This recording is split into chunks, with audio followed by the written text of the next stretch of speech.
Hi, I'm Ashley Smith Thomas, a millennial talking about freedom and national security for America. I'm the founder of Freedom's Fund USA, a nonprofit to protect freedom and national security. I am a speaker, advocate, and thought leader.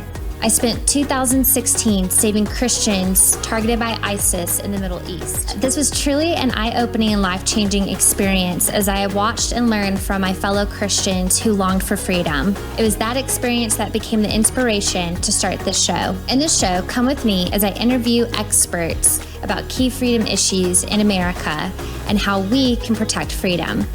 Because if we lose our freedom, how can we bring freedom to the whole world? Let's take action together and let freedom ring.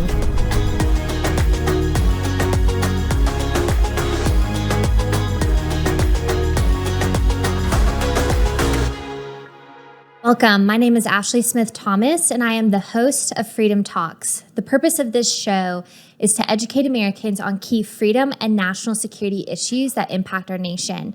And a national security issue is what we are seeing in Afghanistan right now. Last week, we watched the horrific videos and footage of what was coming out as the Taliban had seized control of Kabul, as well as the nation of Afghanistan. We watched our U.S. troops withdraw out. We saw them evacuate U.S. embassy staffers. We see Afghanis trying to get out. And we also are seeing reports that there are Americans still left behind. So what is the future of Afghanistan? What is going on? How did the Taliban get control of Afghanistan, especially since the U.S. has been there for 20 years and then it just crumbled within a matter of days? Today, I have with me a subject matter expert named Ryan Mauro, who is a counterterrorism expert, and I'm thrilled to have him on our show today. Ryan is the director of the Clarion Intelligence Network and a counter-extremism consultant for law enforcement agency and policymakers. Ryan is an adjunct instructor teaching counterterrorism for Liberty University Online. He is a frequent analyst in the media and has done over 2,000 interviews. He has been on Fox News Channel many times as a subject matter expert pertaining to national security and counterterrorism issues. Ryan, thank you so much for being with us. We appreciate it. Thanks for having me.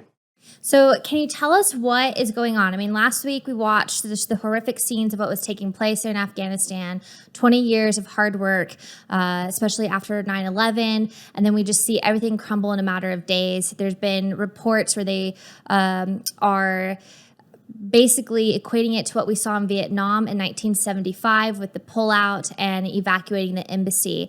Can you share with us what happened and what is it that we are seeing? What is going on in Afghanistan?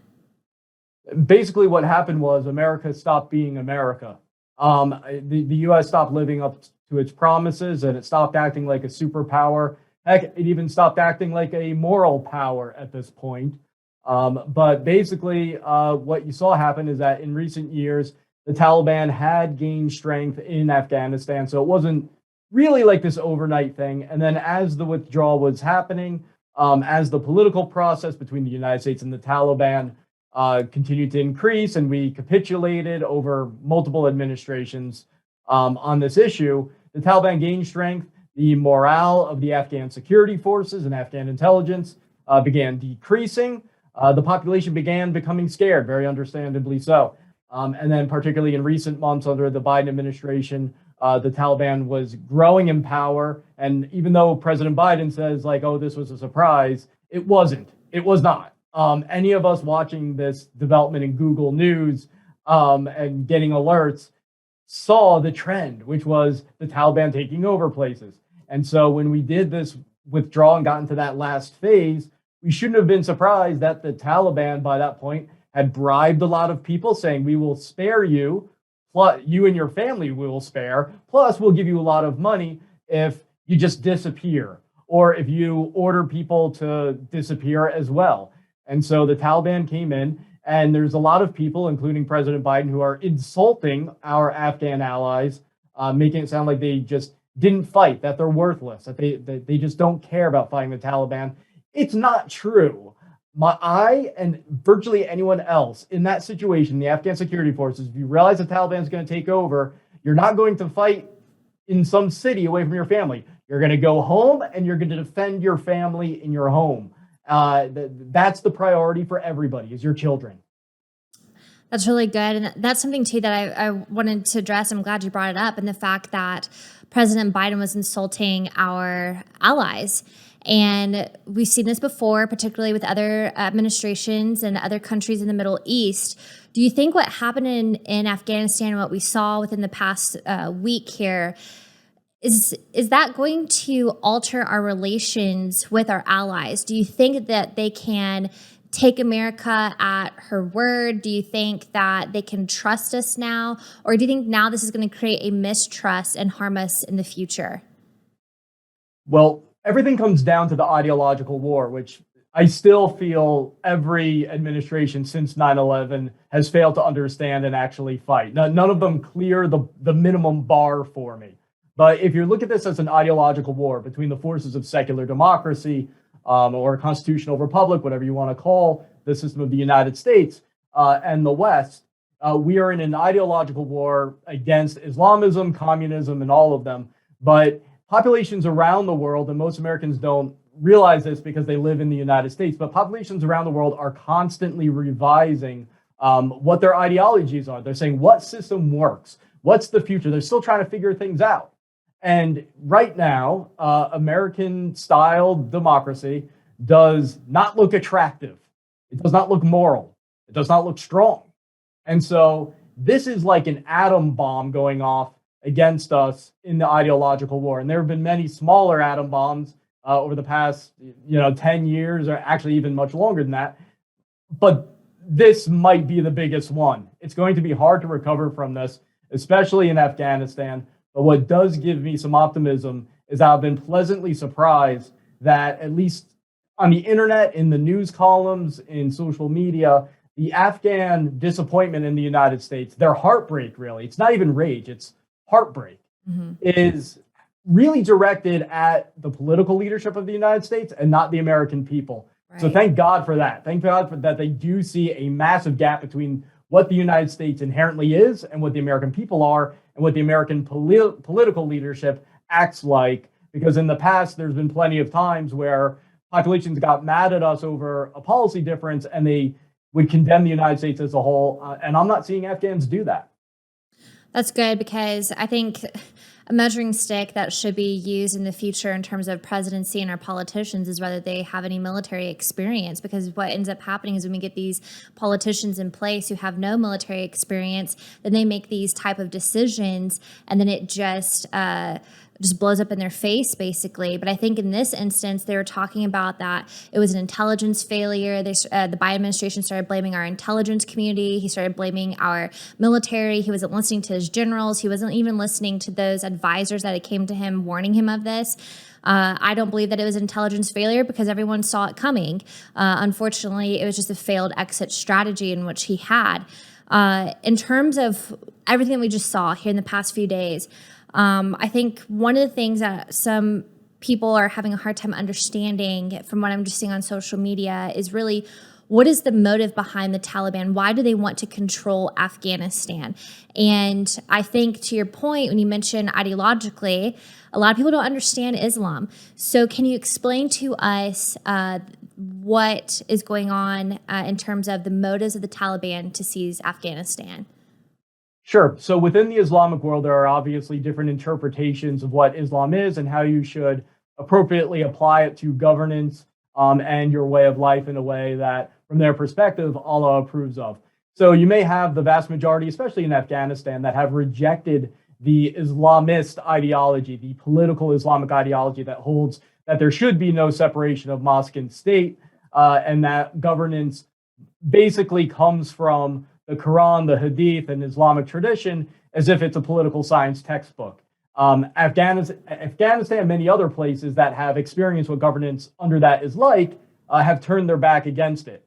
And so it becomes a self-defeating ideology, and that assists us in the conflict with it.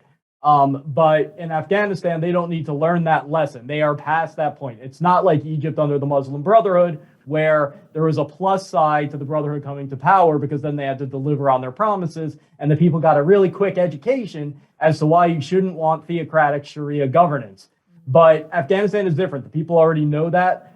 The average age is 18 years old. It's a young population that wants modernity. And if anything, they may not grasp exactly how backwards the Taliban is going to be, but they know it's bad enough. So that's going to be their understanding. And just like people in any political context, most people are not religious scholars. Most people don't spend all day watching YouTube debates and studies and like really get into it. The big secret of the Middle East is that it's not as religious anymore as people realize. They will identify as Muslim and they go to mosque because you're part of the community and that's where you see people and it's what you do and it's a way of giving charity. It's a mechanism for helping other people. But they're not obsessing over the latest fatwa from a sheikh in Qatar during the rest of the week. And even those that are very religious, people are naturally attracted to the interpretations that they see as most fruitful and best for their lives. And that's true in any faith. If I were to come to a bunch of churches, if I went to 100 churches and I said that, hey, I found a Christian interpretation that allows you to have sex before marriage, drink as much as you want, do drugs, and free you from basically let you do whatever you want, I would get popular. I'd be a bad person. I wouldn't be honest, but it would get I would be popular. And the same thing will happen in the Muslim world, where you have less crazy interpretations like that, like I just cited, where it becomes popular for people to say, hey, I think there's another way for us to interpret the Quran and what Allah wants us to do. People are going to gravitate towards that. And so that's why there's these different interpretations. And some people may say, well, I read the Quran and it makes it sound like there's no way for them to not wage jihad against the infidel. Well, it doesn't really matter how you read it. It matters how people there want to read it, how they're reading it, and how they're applying it. But to get to the broader point of the ideological war, that's where this all stems from. The Taliban is not like an enemy army that you meet on the battlefield and you have a land dispute over. They're a theocratic movement, and so they do not believe in any type of substantive change to their ideology. So the Taliban you fight now is the same Taliban from the early and mid-1990s. Do you see in a situation that's coming out of Afghanistan another form of just radical Islam that we saw back in 2014 was ISIS when they came to this global stage? Obviously, in 2011, when President Obama withdrew U.S. troops, it created a vacuum. ISIS filled that vacuum there in Iraq. And then we saw mayhem from 2014 to 2019. Are you concerned that we're going to see a similar situation in Afghanistan in terms of either Taliban or maybe even China filling that vacuum in the region? But also, do you think that we're going to see the extremities of what we saw in Iraq happen here in Afghanistan in the coming days? From the American perspective, it's going to be basically the same. There's little nuances that'll be different. The Taliban is a little bit smarter strategically than ISIS. ISIS's claim to fame was be as brutal as possible. The reason that Al-Qaeda and the Taliban are getting their butts kicked by the U.S. is because they've fallen out of favor with Allah.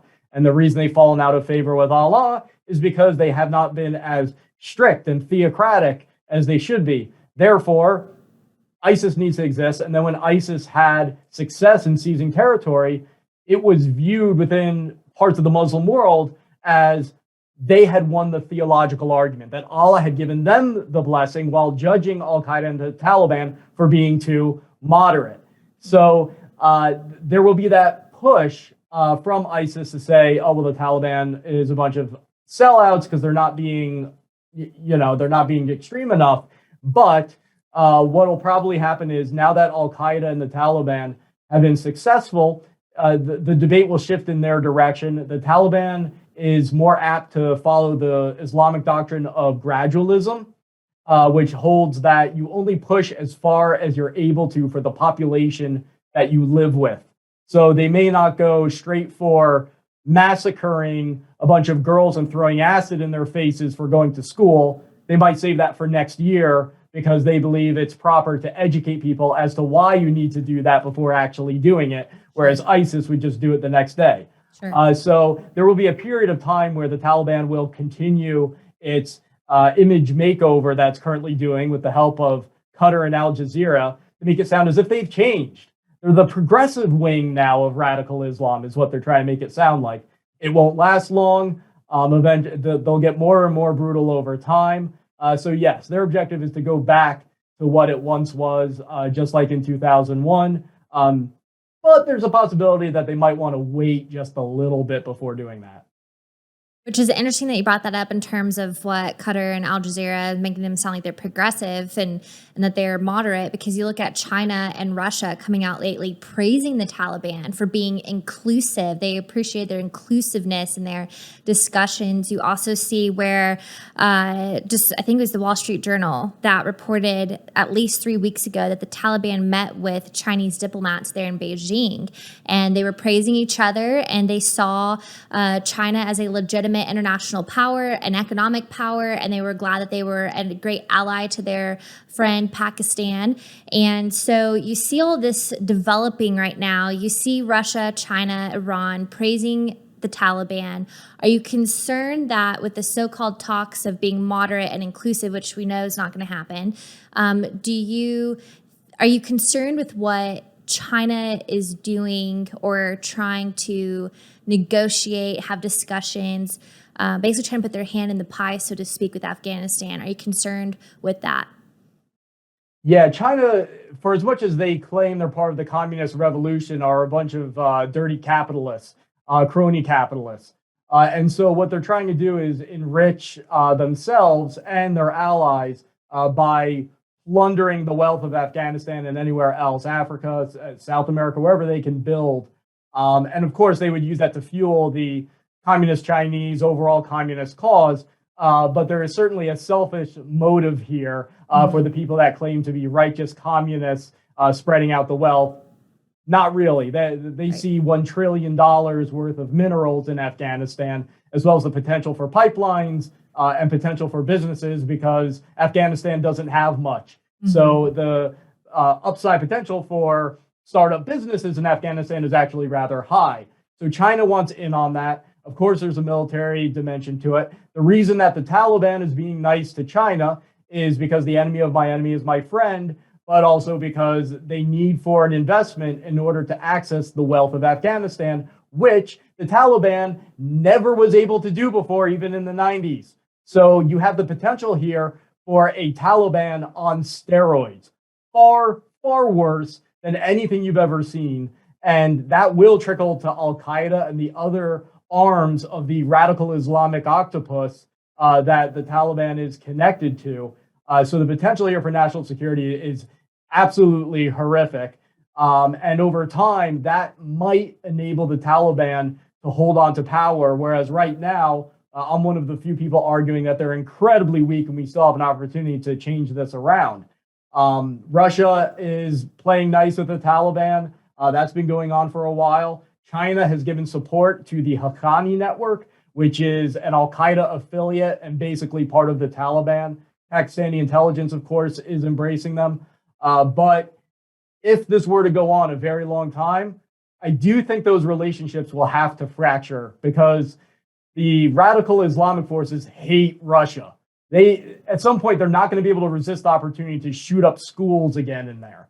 Iran, they believe the Shiites need to be slaughtered anywhere that they control. I don't see a way for a permanent reconciliation between Iran and the Taliban when the Taliban fundamentally believes any Shiite that they govern, they need to destroy. And then Iran believes whenever that happens, they have to intervene. So there'll be a clash there. And China, again, this might take longer. Remember that radical Islamic forces believe atheists should be killed. And China has Muslims in concentration camps. It doesn't get worse than that. So at some point, the Muslim part of China is going to erupt and become a jihadist battlefield. China might have bought themselves some time, but it'll happen. What I would recommend is that the United States simply tell Russian, Chinese, and other companies, if you invest in the Taliban-held areas, you're not doing business with Americans and you're not doing business in the United States. So which market do you want to choose? Well, what's interesting is that within that whole mindset, when you look at the interview that Wall Street Journal had in terms of meeting with the head of the Taliban and then the Chinese diplomat there in Beijing about 3 weeks ago, the Taliban had mentioned that they want to help protect investment opportunities.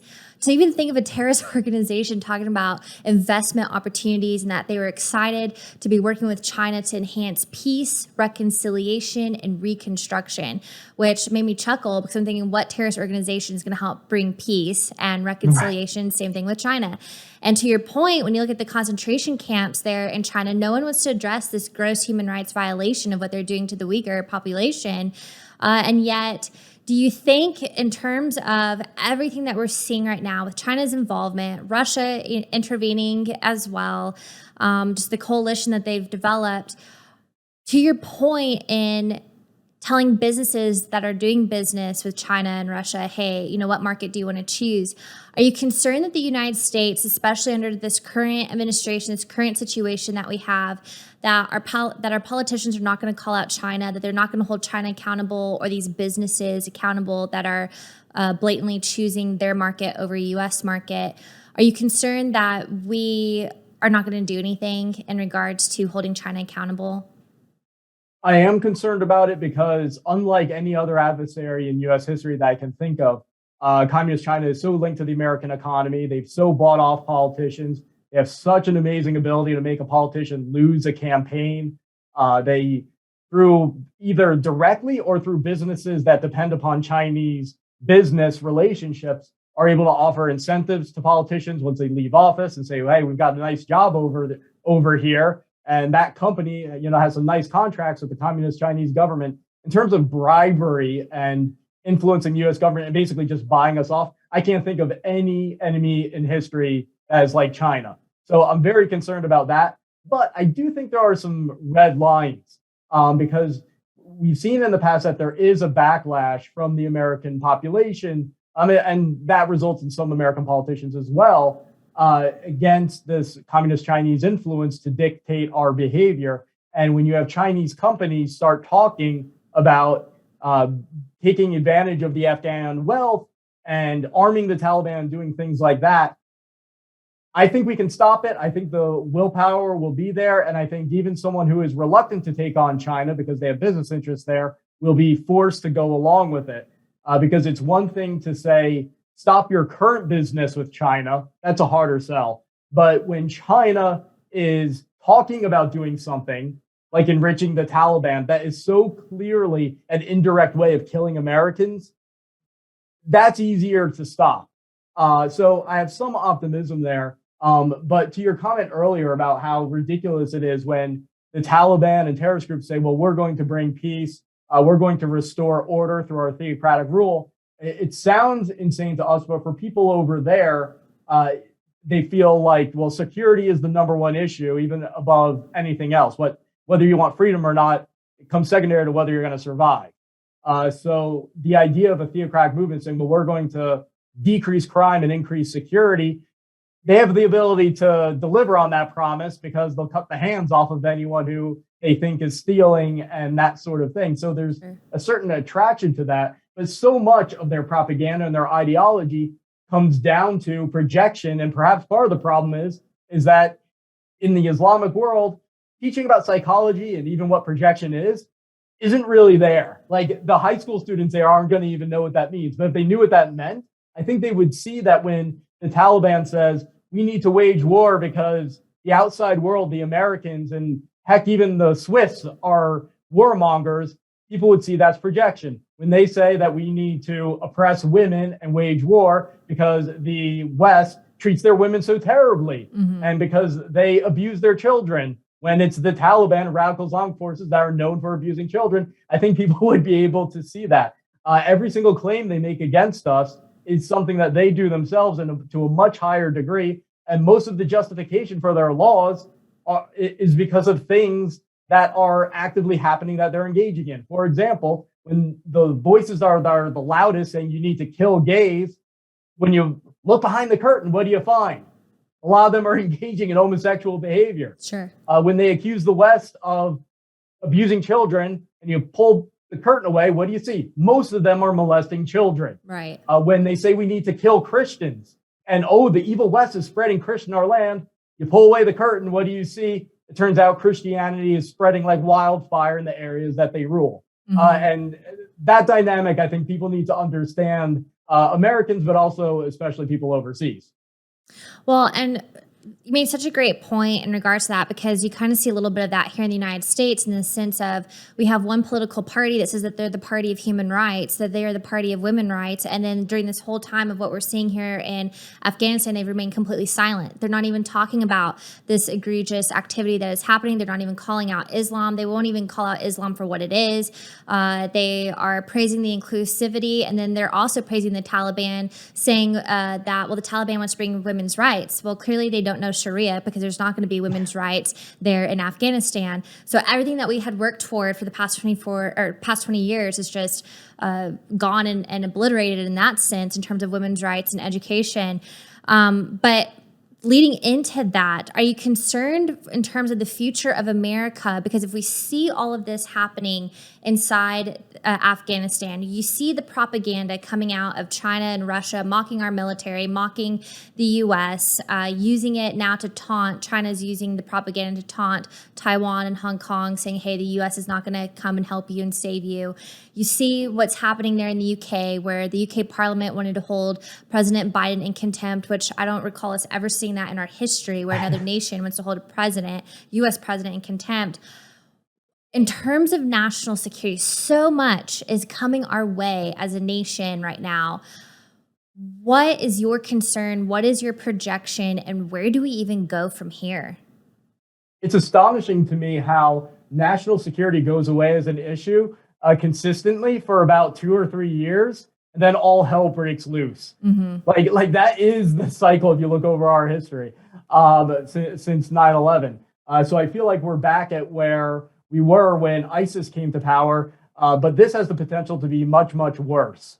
And this withdrawal is much, much worse than what we saw in Iraq, because at least in Iraq, there was a period of about like 3 years or so where things were kind of holding together. You had the Kurdish forces there, the Iraqi security forces were able to hold back the terrorist threat, and ISIS and then the Al-Qaeda branch in Iraq was rising for a while, and there was an opportunity to react to it. Even if we didn't react to it, at least the opportunity was there. But in Afghanistan, it's much worse, because the situation immediately collapsed.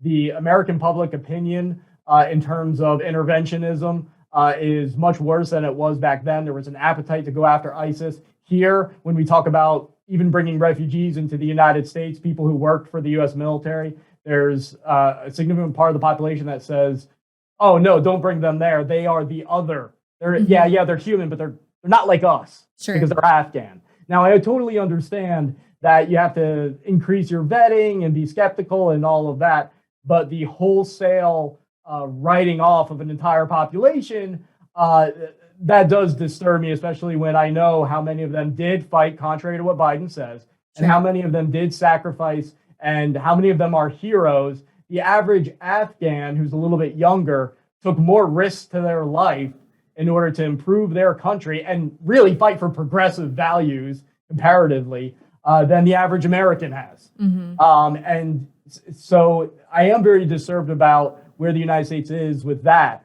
But I guess what I'm encouraged is the backlash against Biden has been so strong on this that I really did underestimate, because I figured the American people were so sick of Afghanistan that a bunch of people got killed. They would just say, well, that's what they do over there. I don't really care.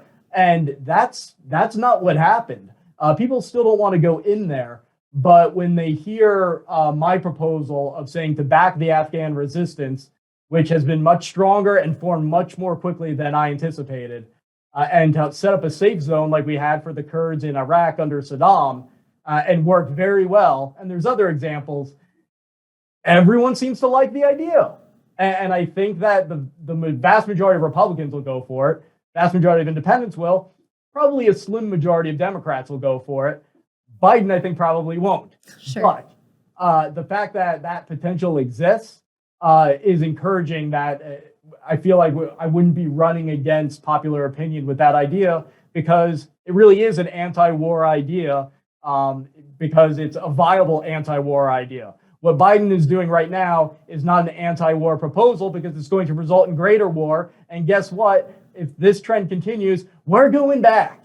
Right. And the longer we wait to go back, it's going to be much more expensive and much bloodier. So I would say save the Afghan resistance right now. Let them fight the war for us. Give them a little bit of air support, minimal risk to the U.S., minimal cost, and we'll save a lot of lives. And also economically, it will cost us less, because the destruction that we're going to eventually get to the world economy and the American economy from the results of the Taliban controlling Afghanistan are going to be enormous, whereas this option is much more cost effective. As we wrap up here, my last question for you is, I always like to ask our guests for a call to action for our viewers, so that way they can feel like that they are taking action and somehow making a difference. You mentioned about your proposal in terms of helping the Afghan resistance. What can our viewers do to take action? What do you recommend? And what can they do to help you on that effort?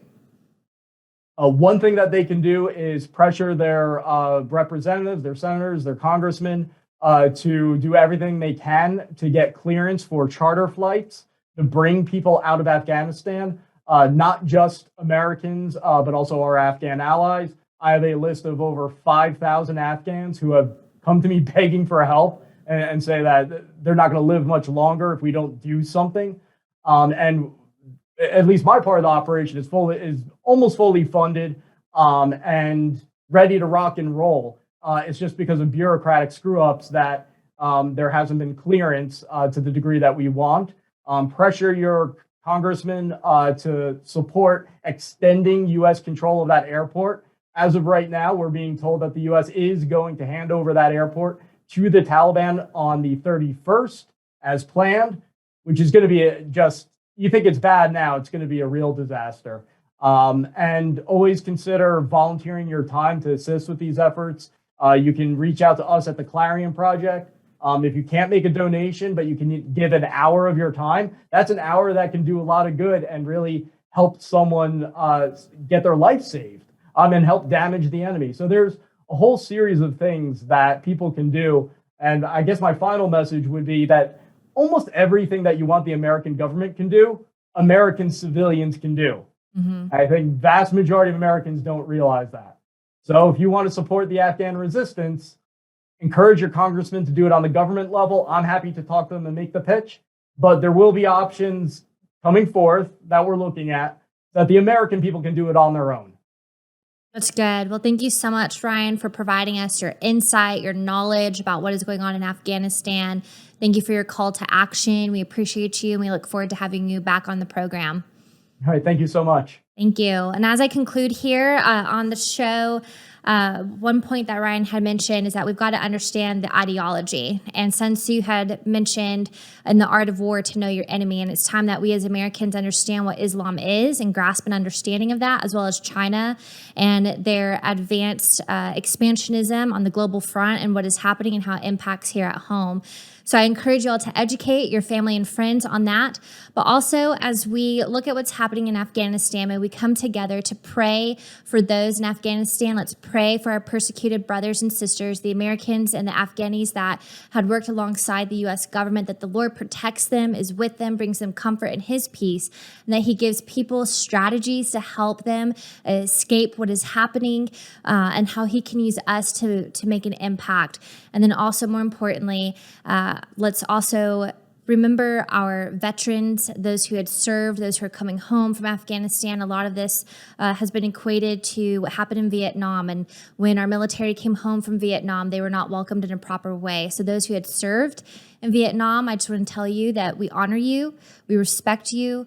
Thank you for what you have done. And those who had served in the Middle East, particularly in Afghanistan, that are coming home and seeing this as a defeat, we honor you, we respect you, and we thank you for your service. And for this episode, we want to thank our sponsor, Vibrant Health MD, for supporting this episode. Vibrant Health MD is a health and wellness practice that helps you to live a healthy and whole life so that way you can live your best life. For more information, visit vibranthealthmd.com. Take care and God bless.